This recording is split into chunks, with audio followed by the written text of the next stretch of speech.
Hello, welcome back to my YouTube channel success mantra. I hope English, maths और EVS के आपने answer की match कर ली होगी और आपके मार्क्स आपने कैलकुलेट भी कर लिए होंगे। तो चलिए आप पढ़ते हैं हिंदी की लैंग्वेज 1 एंड लैंग्वेज 2। आप जब पेपर देखेंगे ना तो आपको रियलाइज़ होगा कि जो इंग्लिश का है बस उसको कन्वर्ट करके हिंदी में पूछ लिया। ठीक है, तो चलिए स्टार्ट करते हैं बस पैराग्राफ को छोड़ के। तो पहले भाषा 1 हिंदी, और हिंदी की बात करें तो पैराग्राफ आपने पढ़ लिया होगा। तो हम स्टार्ट करते हैं। आनंद मार्गदर्शन के अनुसार मानसिक स्तर के परिवर्तन को कहा गया। तो पहला ऑप्शन इसका है ज्ञान योग। खामिया शब्द है तो ये आपका है आगत। ऑप्शन 3 मानसिक दुनिया से तात्पर्य, तो ये आपकी जो है मन में उठने वाले भाव और मन की स्थिति को भी कर सकते हैं।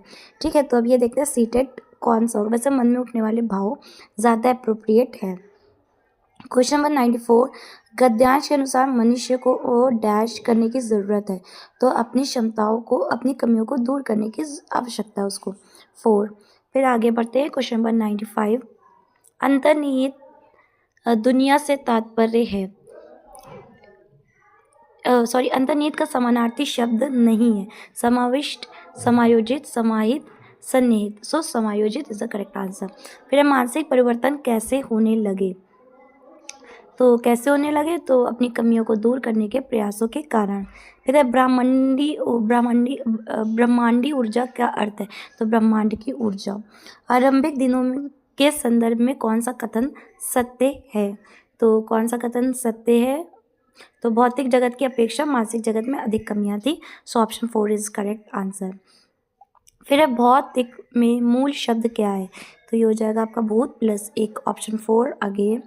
ये हो गया आपका पहला पैराग्राफ बेस्ड क्वेश्चन। अब दूसरी दी हुई है आपकी पोएम। अब पोएम बेस्ड क्वेश्चन देखते हैं। तो कविता दी गई है, जीवन अर्पण लिए हुए पाता कभी खोता कभी, आशा निराशा से घिरा हंसता कभी रोता कभी, गतिमति ना हो अवरुद्ध इसका ध्यान आठों याम है, चलना हमारा काम है। तो समूह से भिन्न शब्द है, तो भिन्न भिन्न देखिए, आशा निराशा, हंसना रोना, पाना खोना, ये सब अपोजिट, लेकिन भिन्न भिन्न क्या है, सेम है। आठों याम से तात्पर्य है आपका 8 प्रहर। ठीक है, चाहे कितना भी दुख आए मनुष्य को कार्य करते रहना चाहिए, कभी नहीं रुकना चाहिए, चलना हमारा काम है, कार्य करते रहना चाहिए। कविता के अनुसार, भाव अनुसार जीवन में डैश रहते हैं, तो जीवन में सुख दुख रहते हैं। आगे बढ़ते, जीवन कैसा है, तो जीवन कैसा है, आशा निराशा से घिरा हुआ, तो ऑप्शन 1। जीवन के विषम परिस्थितियों को व्यक्त करने के लिए उचित उदाहरण नहीं है, तो कौन सी बात नहीं हुई है, कभी सोना कभी रोना। ऑप्शन 2। आशा निराशा, खोना पाना, हंसना रोना, ये बातें हुई हैं। मातृभाषा आधारित बहुभाषावाद किसकी अनुशंसा करता है, तो ऑप्शन नंबर 3 सभी बच्चों को विद्यालय शिक्षा उनकी मातृभाषा या घर की भाषा से शुरू होनी चाहिए। फिर है स्कीमिंग और स्कैनिंग, तो इसमें भी जो करेक्ट आंसर होगा वो है आपका option number 4, that is skimming में गहराई से पठन किया जाता है जबकि स्कैनिंग से सरसरी तौर पर पढ़ा जाता है, ये गलत कथन है। क्वेश्चन नंबर 108, जब बच्चे आसपास के परिवेश की वजह और डिस्कवरी ह्यूरिस्टिक याद है, तो खोजबीन परख हो जाएगा आपका। फिर है 109, मानव भाषा के किस गुणधर्म के कारण मनुष्य उन चीज़ों के बारे में बोल देता है जो उनके तात्कालिक समय और स्थान में मौजूद नहीं है, तो ये हो जाएगा आपका विस्थापन, डिस्प्लेसमेंट। सेम क्वेश्चन इंग्लिश में भी था लैंग्वेज 1 में। कौन सा कौशल समझ के साथ, आपको इंग्लिश या हिंदी चूज़ करना था लैंग्वेज 1। ठीक है, तो जिसने इंग्लिश करा जिसने हिंदी करा दोनों के लिए सेम है क्वेश्चन रखे गए। कोई ये नहीं कहेगा कि भाषा 1 इंग्लिश ईजी था और हिंदी ईजी था, सिर्फ पैराग्राफ और पोएम बेस्ड क्वेश्चंस अलग अलग हैं, और जो भी पेडागोजी बेस्ड क्वेश्चन है वो दोनों सेम रखे गए। फिर है नेक्स्ट क्वेश्चन 110, कौन सा कौशल समझ के साथ पठन का लक्षण नहीं है, तो घटनाओं विचारों के क्रम में संयोजन और आकलन करना, अब तक की पढ़ाई गई अक्षर और वर्णमाला पर ध्यान केंद्रित, तो option number 3 is the correct answer. निम्नलिखित में कौन सा द्वितीय भाषा शिक्षण के व्याकरण अनुवाद विधि का गुणधर्म नहीं है, ठीक है, सो ऑप्शन नंबर 1 संप्रेषण करना, बाद में व्याकरण के कारण के नियम करना। फिर है ऑप्शन नंबर 112, विद्यार्थियों से कहा कि वे इस बात पर विमर्श करें कि उन्होंने इसके द्वारा की गई अनुभव जनित प्रश्न का उत्तर किस प्रकार दिया, उस प्रश्न का उत्तर लिखते समय किस प्रकार सोच रहे हैं, तो ये आपका हो जाएगा अधिसंज्ञान। Okay, option number 3। फिर है परिकल्पना ने कौन सा वायोगॉट्स्की ZPD, तो ये आपका हो जाएगा आपका ऑप्शन नंबर 3 निवेश परिकल्पना, इनपुट हाइपोथेसिस। फिर क्यूमिन की वाली बात है, तो जो है प्रथम आत्मनिर्भरता परिकल्पना, तो ये आपका हो जाएगा ऑप्शन नंबर 4, दैट इज प्रथम और द्वितीय भाषा में संज्ञानात्मक अकादमिक निपुणता, कॉग्निशन। कौन सा अक्षरों वर्णमाला के स्थान पर शब्दों और लघु कथा सामग्री पर पठन कौशल करने में तर्क संगत नहीं ठहराता है। ऑप्शन नंबर 3, शुरुआती पाठक छोटी छोटी इकाइयों में तुलना में बड़ी ही इकाइयों पर बेहतर तरीके से ध्यान केंद्रित। 116 में भाषा बोलियों के बारे में भाषिक रूप से सही है, तो ये आपका हो जाएगा, देखिए इसमें 2 ऑप्शन जाएंगे, दैट इज ऑप्शन 1 एंड 3। ठीक है, तो देखते हैं ये सीटेट इसमें कौन सा आंसर को सही मानता है। फिर है ऑप्शन नंबर 17 वीरा, तो ये आपका हो जाएगा बबलाना, बैबलिंग। ठीक है, फिर है उत्पादक, तो उत्पादक में क्या है, लिखने और बोलने में किया जाता है, तो ऑप्शन नंबर 1। फिर है किसके द्वारा भाषा अर्जन उपकरण की अवधारणा की व्याख्या नहीं की गई है। ठीक है, तो व्याख्या नहीं की गई है,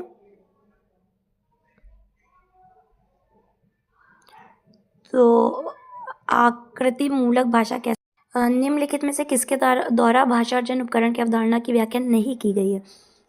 बच्चे आकृति मूलक भाषा कैसे सीख लेते हैं, भाषिक उत्पाद उन्हें मिले, भाषिक निवेश से अधिक क्यों है, अपनी प्रथम भाषा कैसे सीख लेते हैं।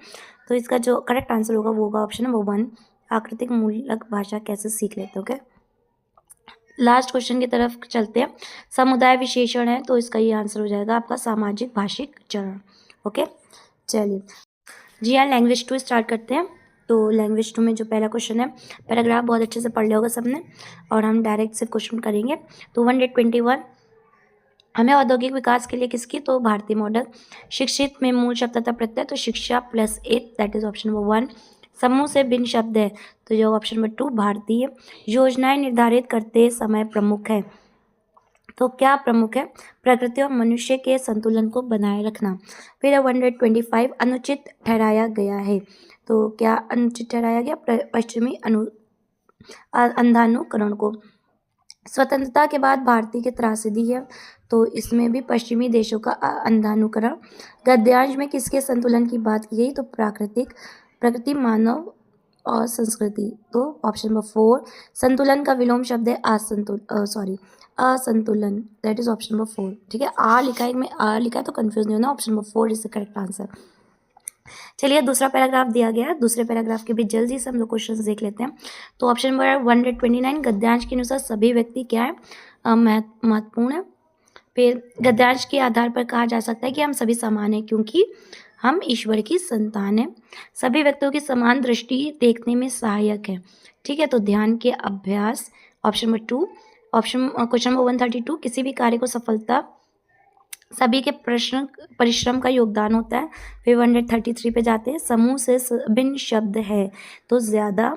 ओके, 134 पे आते हैं, संस्कृति शब्द। नेक्स्ट क्वेश्चन है, संस्कृति शब्द में किसका प्रत्यय का प्रयोग होगा, तो ये होगा आपका इक, ऑप्शन नंबर 3। गद्यांश के सभी मनुष्य को समान भाव से देखने एवं डैश पर बल दिया जाता है, तो विशेष मानने पर बल दिया जाता है। ओके, फिर है कौन सा आकलन के बारे में सही है, तो ये केवल सही नहीं है, तो ये केवल अध्यापकों द्वारा ही किया जा सकता है, ये गलत है। फिर आते हैं क्वेश्चन नंबर 137 पे, अधिगम में रह गई कमियों को देखने में त्रुटि विश्लेषण महत्वपूर्ण है क्योंकि गलतियां शिक्षार्थियों की समझ में रह गई कमियों की ओर संकेत करती हैं। गलतियां अवधारणा विकास और प्रेरणा को प्रदर्शित करती हैं।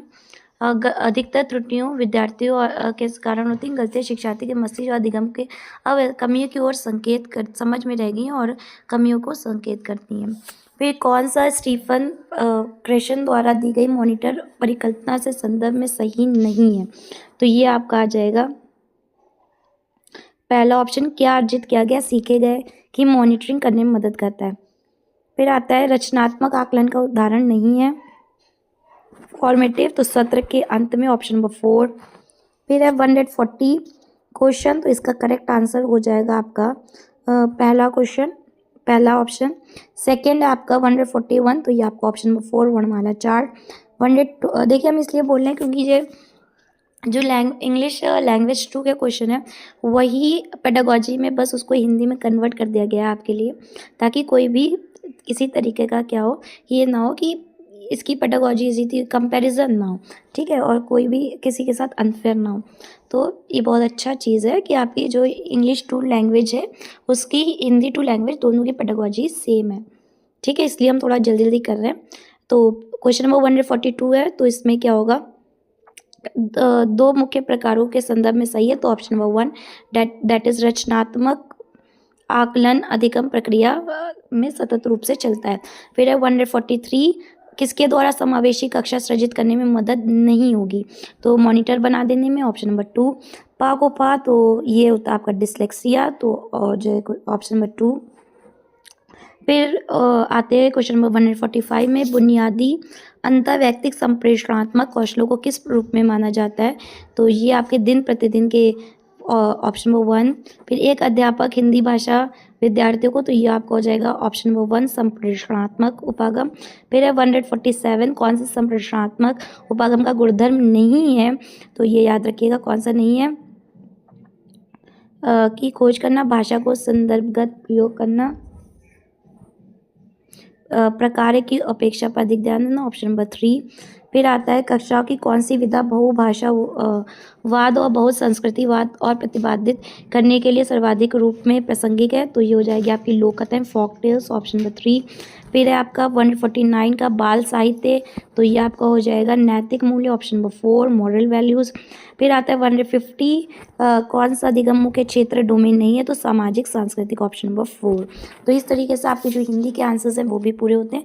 तो आप हिंदी आपने अगर लैंग्वेज 1 लिया है, लैंग्वेज 2 लिया है, तो कमेंट करके बताइए और अपने स्कोर बताइए कि आपका कितना स्कोर बन रहा है। तो चलिए मिलते हैं अपनी नेक्स्ट वीडियो में, जिसमें हम लोग जो है इसका जो पहला जो पार्ट होता है आपका चाइल्ड डेवलपमेंट एंड पेडागॉजी का, वो लेकर वीडियो प्रेजेंट होंगे। और फिर उसके बाद एक जो है वीडियो बहुत इंपॉर्टेंट रहेगी कि आपका सीटेट से रिलेटेड, तो ज़रूर आप देखिएगा। और इसको देखने के लिए आप चैनल को सब्सक्राइब कर लीजिए, और अगर अभी तक आपने नहीं करा है, और वीडियो को लाइक करिए, शेयर करिए। Thank you for watching.